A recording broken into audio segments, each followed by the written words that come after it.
تاریخ عرب پڑھے بندہ حیران ہو جاتا ہے. آج بھی آپ اگر جائیں تو دارالتوحید کے ساتھ جو پل ہے اس کے بالکل متصل وہ قبرستان آج بھی موجود ہے، جس کے اندر وہ عورتوں کو بچیوں کو زندہ دفن کیا کرتے تھے. وہاں رونگٹے کھڑے ہو جاتے ہیں. عبرت کا نشان وہ آج بھی موجود ہے. بہن کو قتل کرتا تھا بھائی کہ کل میرا کوئی بہنوئی نہ کہلائے. لیکن آؤ تاریخ کا ایک عجیب واقعہ سناؤ. اللہ کے محبوب علیہ السلام کی حقیقی بہن اور حقیقی بھائی کوئی نہیں تھا، لیکن جب حضرت حلیمہ سعدیہ کے ہاں گئے، ایک ان کی بیٹی تھی جس کا نام تھا حضرت شیمہ، اور وہ حضور کو شام کے وقت قبیلہ بنو سعد کے کھلے میدان میں کھلانے کے لیے لے کر آیا کرتی تھی. ہمارے دیہاتوں میں رواج ہے، شاید شہر میں تو دم توڑ گیا ہوگا، شام کے وقت جب عورتیں کھانا پکانے میں مصروف ہوتی ہیں نا تو بہنیں اپنے ویر اٹھا کے باہر کسی کھلی جگہ پہ لے آتی ہیں کہ امی یکسو ہو کے کام کر لیں. اور ہر بہن کا مزاج یہ ہوتا ہے کہ میرا ویر سے سونا زمانے میں کوئی نہیں. ایک کہتی میرے ویر کا مقابلہ نہیں، دوسری کہتے میرے ویر کا مقابلہ نہیں. ایک کہتی میرے ویر کی آنکھ تو دیکھو سرمگی، دوسری کہتی اس کے رخسار تو دیکھو، تیسری کہتی اس کے کشادہ پیشانی تو دیکھو، کوئی کہتی اس کی اٹھی ہوئی ناک تو دیکھو، کوئی کہتا ہے اس کے رنگ کی چمک تو دیکھو. مناظرے کر رہی ہوتی. اتنے میں حضرت شیمہ اپنے ویر محمد کو اٹھا کے صلی اللہ علیہ وسلم، اور دور سے کہتی نہیں میرا ویر بھی آ گیا. اللہ، ویر سونے ہو تو بہنوں کو ناز ہوتا ہے. کہتی میرا ویر بھی آ گیا. وہ کہتی نہیں شیمہ تیرے ویر کا مقابلہ تو نہیں ہے. پھر حضرت شیمہ حضور کو گود میں لے کے چمٹا لیتی اور کہتی ربنا ابق لنا محمدا حتی اراہ یافعا وامردا. اے اللہ میرے ویر کو نظر نہ لگے. آج یہ بچوں کا سردار ہے، کل ان آنکھوں سے دیکھوں جوانوں کا سردار. شیخ محقق نے مدارج النبوہ میں لکھا حضرت شیمہ کا ایک قبیلے میں نکاح ہو گیا، بچے ہو گئے. حضور مکے میں آئے، 53 سال گزارے، مدینہ شریف چلے گئے. جس قبیلے میں حضرت شیمہ کی شادی ہوئی تھی اس قبیلے سے غزوہ ہوا، اللہ نے اسلام کو فتح دے دی. اس قبیلے کے کافی لوگ گرفتار ہو گئے. اپنے گرفتار شدگان کو چھڑانے کے لیے عرب کے رواج کے مطابق وہ گھر گھر سے رقم اکٹھی کر رہے ہیں. جب حضرت شیمہ کے گھر آئے، کہا تمہارا حصہ اتنا بنتا ہے. کہانی سنائی کہ ہماری لڑائی ہوئی ہے، اتنے بندے مارے گئے، اتنے گرفتار ہو گئے. باتوں باتوں میں حضور کا تذکرہ آ گیا اور کسی کے لب پہ حضور کا نام آ گیا. جب حضور کا نام سنا تو حضرت شیمہ کی آنکھوں کی پتلیاں خوشی سے پھیل گئی. کہا اچھا اس سے تمہاری لڑائی ہوئی ہے، اس نے تمہارے بندے پکڑے؟ کہا ہاں. کہا پھر رقم اکٹھی نہ کرو. کہا کیوں؟ کہا مجھے ساتھ لے چلو. کہا تو کیا کرے گی؟ کہا تمہارے بندے چھڑاؤں گی. کہا عجیب بات ہے. کہا تمہیں نہیں پتا وہ میرا ویر لگتا ہے، وہ میرا بھائی لگتا ہے. قوم کے سرداروں کو لے کر حضرت شیمہ جب حضور کے خیمہ نوری میں داخل ہونے لگی نا تو یہ مدنی دور تھا، تو صحابہ ننگی تلواروں سے پہرا دے رہے ہیں. وہ وقت گزر گیا جب لوگ پتھر مارتے تھے. اب حکم ہے خبردار، آواز بھی اونچی نہیں کرنی. حکم ہے نبی سے بات کرنی ہے، پہلے گھر جاؤ، کوئی صدقہ لو، بازار آؤ، فقیر ڈھونڈو، خیرات کرو، پھر نبی کی چوکھٹ پہ آؤ، تمہیں پتہ چلے کہ نبی کی بارگاہ کتنی بلند ہے. صحابہ ننگی تلواروں سے پہرا دے رہے ہیں. حضرت شیمہ آگے بڑھنے لگی اس خیال سے کہ میں بھائی کے خیمے میں جا رہی ہوں، تو صحابہ نے ننگی تلواروں سے راستہ روک دیا. رک جائے دیہاتی عورت، جانتی نہیں آگے پوچھا رسول ہے، آگے تو بغیر اس کے جبریل بھی نہیں جا سکتے. تو جب صحابہ نے راستہ روکا تو حضرت شیمہ نے تلوار کو جھٹک کے پیچھے کرتے ہوئے کہا خلو سبیلی وعلم انا اخت نبیکم، میری راہیں چھوڑ دو، مجھے جانتے نہیں میں کون ہوں، میں تمہارے نبی کی باچی لگتی ہوں. بس سر جھک گئے، آنکھوں پر پلکوں کی چلمنے آ گئی. صحابہ نے نگاہوں کو نیچا کر لیا. حضور کی ہمشیرہ گزر رہی ہیں. حضور کے خیمہ نوری میں داخل ہوئی. حضور نے دیکھا اور مسکرا کے کہا بہن کدھر آئی ہو؟ کہا حضور آپ کے لوگوں نے ہمارے بندے پکڑے ہیں، چھڑانے آئی. کہا بہن تو نے زحمت کیوں گوارا کی، پیغام ہی بھیج دیتی، میں چھوڑ دیتا. پھر حضور نے کچھ گھوڑے چند جوڑے اور بہت سارا ساز و سامان دیا. بھائیوں کے دروازوں پر بہنیں آئیں تو بھائی خالی تو نہیں موڑا کرتے. اور پھر حضور رخصت کرنے کے لیے خود خیمہ نوری سے باہر آئے. صحابہ کی جماعت منتظر تھی. فرمایا صحابہ جب میں قیدیوں کو چھوڑا کرتا ہوں تو میں تم سے مشاورت کیا کرتا ہوں. آج پہلا موقع مشورہ بھی نہیں کیا اور میں نے چھوڑ بھی دیے.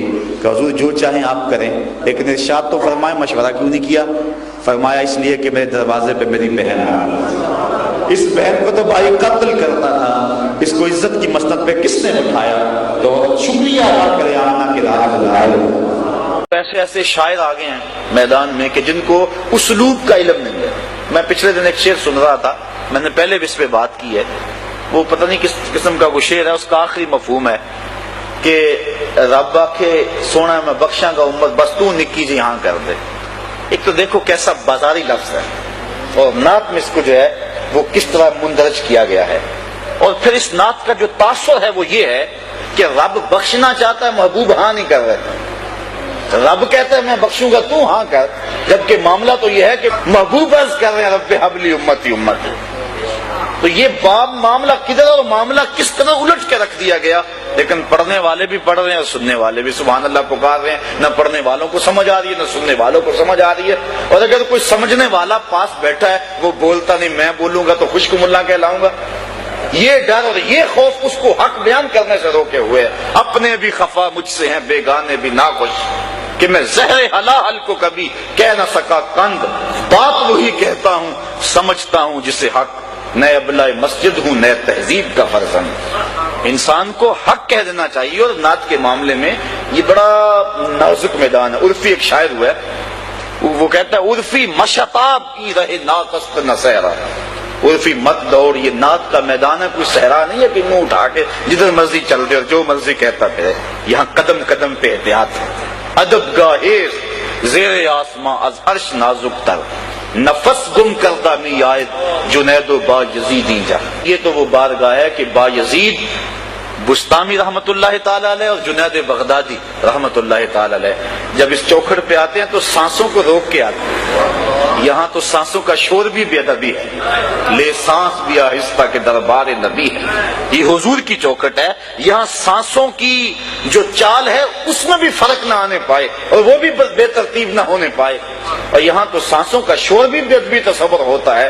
تو نعت خان جب نعت پڑھ رہا ہو تو اس کے تصور میں ہو کہ میں حضور کے مواجہ کے سامنے کھڑا ہوں، اور پھر اس تصور میں ڈوب کے اپنے الفاظ کے زیر و بم اور اپنے کلام کا انتخاب کرے، اور پھر اس کی جب دھڑکنیں صلی اللہ بن جائیں تو اس کی زبان سے نکلا ایک ایک جملہ دلوں میں ترازو ہوتا چلا جائے گا، اور وہ نعت صاحب نعت کے قریب کر دے گی، اور جب نعت سے اٹھنے والے گھروں کو لوٹ رہے ہوں گے وہ سینے میں عشق رسول کی دولت لے چکے ہوں گے۔ کاش کہ ہم جو ہے وہ اپنے نعت کے انداز کو اس انداز سے مرتب کریں کہ حضور علیہ الصلوۃ والسلام کی محبت کے پھیلانے کا نعت ذریعہ بنے، نہ کہ اس کو گانے کی دھن پہ۔ دیکھیے نا یہ تھوک دان ہے، اس کے اندر اگر کوئی بندہ کسی کو دودھ ڈال کے دے دے مہمان کو پیے گا؟ بھائی میں نے دھویا 100 مرتبہ دھویا اور پھر دیا نہیں، اس کی وجہ کس لیے ہو چکی ہے؟ یا لوٹے میں کوئی دودھ ڈال کے کسی کو دے دے وہ پیے گا؟ جی لوٹا پاک ابھی بازار سے خرید کے لایا ہوں، لیکن نہیں، لوٹے کی وجہ کسی اور مقصد کے لیے، تھک دان کی وجہ کسی اور مقصد کے لیے، اس میں اب دودھ نہیں پیا جا سکتا۔ جو طرز متبذل ہو گئی ہے کسی گانے کے لیے، اللہ کے نبی کی نعت کا تقدس یہ ہے کہ اس طرز میں پھر نعت نہ پڑی جائے، یہ بات ذہن میں رکھیں۔ اور دوسری بات یہ ہوتی ہے کہ جب اس متبذل طرز میں جب نعت پڑی جا رہی ہوتی ہے تو کچھ لوگوں کے اندر گانا چل رہا ہوتا ہے، باہر نعت چل رہی ہوتی ہے، تو یہ نعت کی حرمت کے خلاف ہے، نعت کی عزت اور نعت کے وقار کے خلاف ہے کہ نعت پڑھتے ہوئے جو ہے وہ انسان کی جو ہے سوچ اور فکر کہیں اور گئی ہو، نعت پڑھتے ہوئے نظر گنبد خضرا کی طرف ہونی چاہیے۔ تو اس بات کا ذرا جو ہے وہ ہمارے معاشرے میں اس کی بہت ضرورت ہے، اور میں پہلے عرض کر چکا ہوں اقبال کے لہجے میں، اپنے بھی خفا مجھ سے بڑے لوگ ناراض ہو جاتے ہیں، اپنے بھی اور بیگانے بھی، لیکن اس سے غرض نہیں ہے، اس سے غرض نہیں ہے کہ کون ناراض ہوتا ہے، گنبد خضرا کا مکین ناراض نہ ہو تو حضور خوش ہو جائیں۔ وہ کیا کہا تھا کہ میں کھو جاؤں حشر کی بھیڑ میں تو آپ فرمائیں، میں کھو جاؤں حشر کی بھیڑ میں تو آپ فرمائیں، ہمارے در کا ثاقب تھا گدھا ہم نے نہیں دیکھا، ہمارے در کا ثاقب تھا گدھا ہم نے نہیں دیکھا۔ سوا نامی ایک شخص ہے، حضور سے گھوڑے کا سودا ہوا، آقا کریم قیمت لینے گئے تو وہ واپس آتے ہوئے کسی کے زائد پیسوں کے لالچ میں آ کے مکر گیا، حضور کہے خریدا اور وہ کہے میں بیچا ہی نہیں، ہجوم اکٹھا ہو گیا۔ اس نے سوچا کہ حالات کا رخ جو ہے وہ ان کے حق میں جائے گا، چونکہ صادق بھی یہ ہیں امین بھی یہ ہیں، تو اس نے کہا جی 2 آدمیوں کے مابین جب نزاع بن جائے تو اس کے تصفیے کی صورت کیا ہوتی ہے؟ حضور علیہ السلام نے فرمایا کہ جو میری شریعت یہ کہتی ہے جو شخص دعویٰ کرے وہ گواہ لائے، والیمین علی من انکر، جو انکار کرتا ہے وہ قسم دے دے۔ اس نے کہا پھر طے ہو گیا، اگر آپ نے مجھ سے گھوڑا خریدا تو وہ گواہ دے۔ اسے پتا تھا گواہ موقع پہ کوئی نہیں تھا، نہیں تو مجھ سے قسم لے لے۔ قسم لینے کے لیے وہ تیار تھا۔ اب حضور قسم اس کے مطالبے پہ نہ دیتے، گواہ نہ پیش کرتے تو وہ قسم دے دیتا، فیصلہ جو ہے وہ اس کے حق میں ہوتا۔ مجمع میں موجود ایک شخص حضرت خزیمہ بن ثابت انصاری رضی اللہ تعالیٰ عنہ آگے بڑھے، سبا سے مخاطب ہوئے، گواہی مانگتا ہے؟ میں گواہی دیتا ہوں، اللہ کے رسول نے تجھ سے گھوڑا خریدا ہے، جتنی قیمت حضور بتا رہے اتنے میں ہوا ہے۔ اس کو گواہی مطلوب تھی اور اس نے قیمت سے دینا تھا، کون سا مفت دینا تھا۔ اس نے کہا جی ٹھیک ہے، میرا مطالبہ پورا ہو گیا۔ حضور نے قیمت اسے دے دی، گھوڑا پکڑ لیا، لوگ ہٹنے لگے، مجمع چھٹنے لگا۔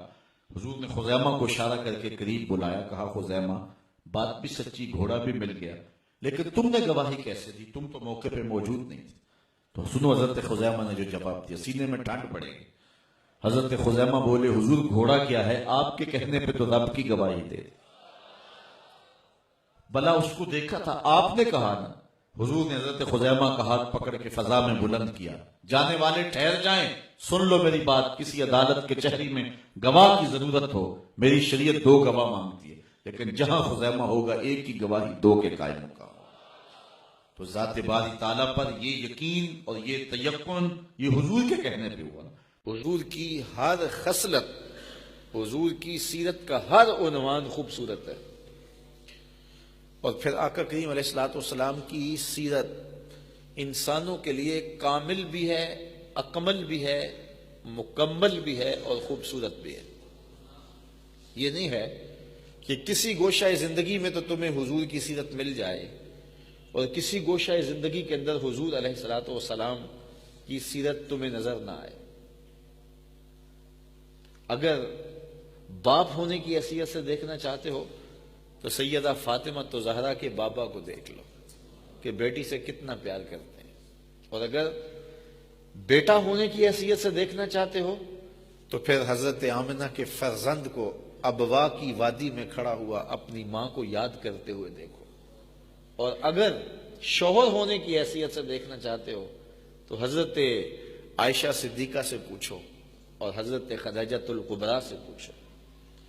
اگر جنگی سپہ سالار ہونے کی حیثیت سے دیکھتے ہو تو پھر فاتح حنین کو دیکھو، اور جس بھی عنوان سے دیکھو گے آپ کو حضور کی سیرت مکمل نظر، نجی زندگی سے لے کے سیاسی زندگی تک، گھریلو زندگی سے لے کے جنگی زندگی تک، ہر عنوان حضور کا خوبصورت ہے۔ کسی شخص کو اصلی حالت میں دیکھنا ہو کہ وہ کیسا ہے تو یہ معیار بھی حضور نے خود دیا۔ خیرکم خیرکم لأہلہ وانا خیرکم لأہلی، تم میں سے بہتر وہ ہے جو اپنے اہل خانہ کے ساتھ بہتر ہے، اور میں تم میں سب سے زیادہ اپنے اہل خانہ کے ساتھ بہتر ہوں۔ کیونکہ یہاں آ کر کسی شخص کا پتہ چلتا ہے۔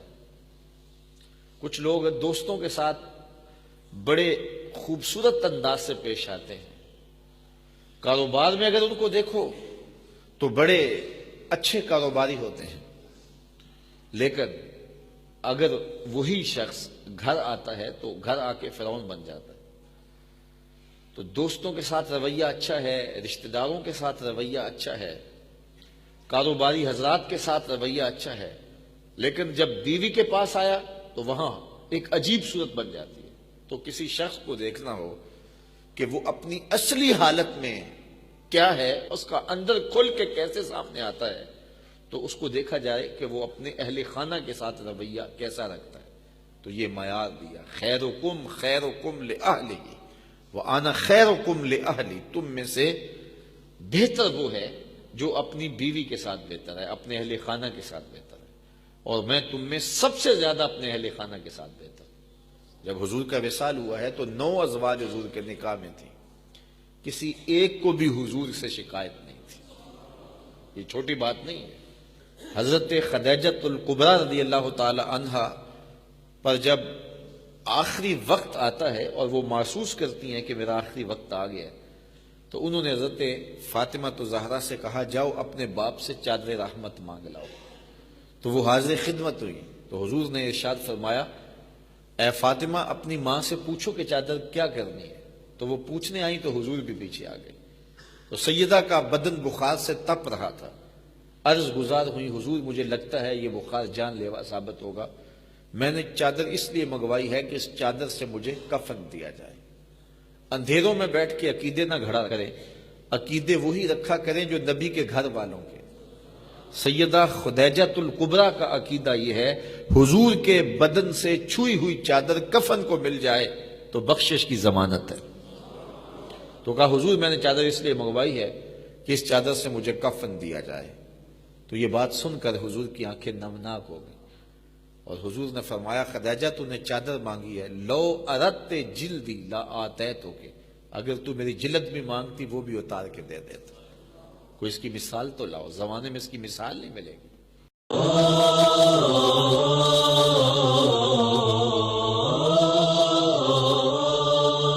أخي المسلم, احرص على نشر هذه المادة فالدال على الخير كفاعله.